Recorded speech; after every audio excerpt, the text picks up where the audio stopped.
Zone News on 6 starts now with breaking news. And we start here on this Monday afternoon at 4 with that breaking news happening now in Creek County, where you can see a large grass fire continues to quickly spread and is even threatening a home. The Olive Volunteer Fire Department is on the scene. This is 449th West Avenue between 71st and 61st. You're taking a live look right now at Sky News 6 HD. We will check in with pilot Dustin Stone, but first we want to touch base with the Olive Fire Chief, Jason Dobson. We have him on the phone. Chief, can you hear us? I can.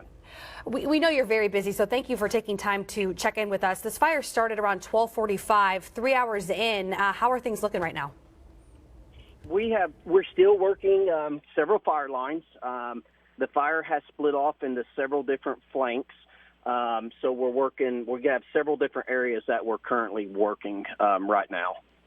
Chief, this actually looks like an improving situation from when we did a cut-in with Craig Day here about 40 minutes ago, especially around that home at least. Can you kind of talk to us about the structures that you have out there on these properties and if any of them are currently being threatened?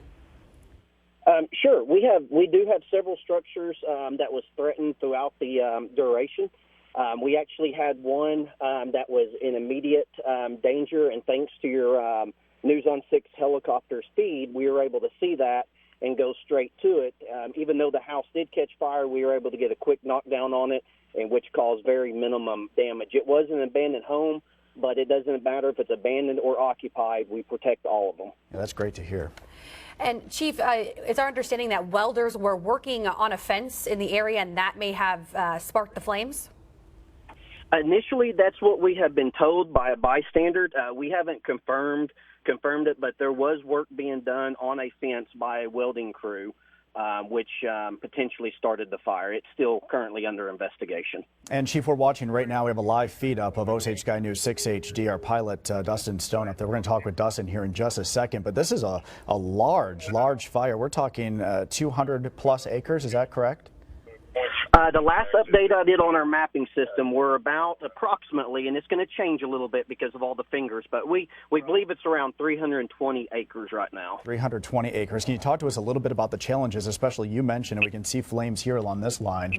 You mentioned this is split off in several different areas. Some of them look to be a little bit better than others, and then the one we're looking at here, we can see visible flames. Can you talk to us a little bit about the challenges, especially when it does split off like that?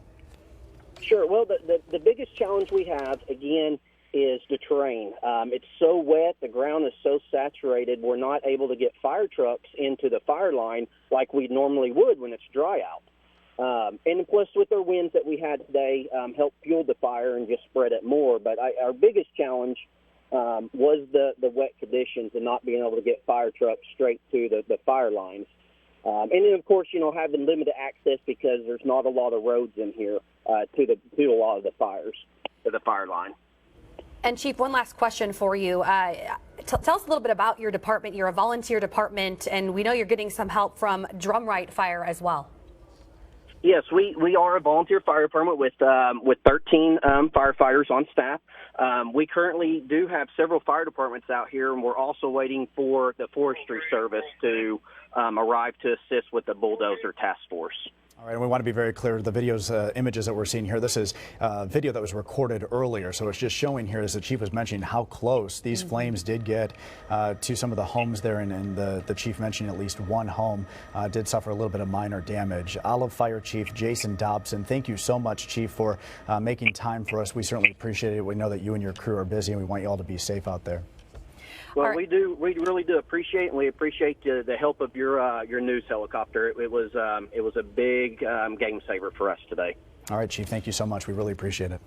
Let's check in now with Sky News 6 HD pilot Dustin Stone. Dustin, you've been in the air for quite some time. How have things changed from your perspective?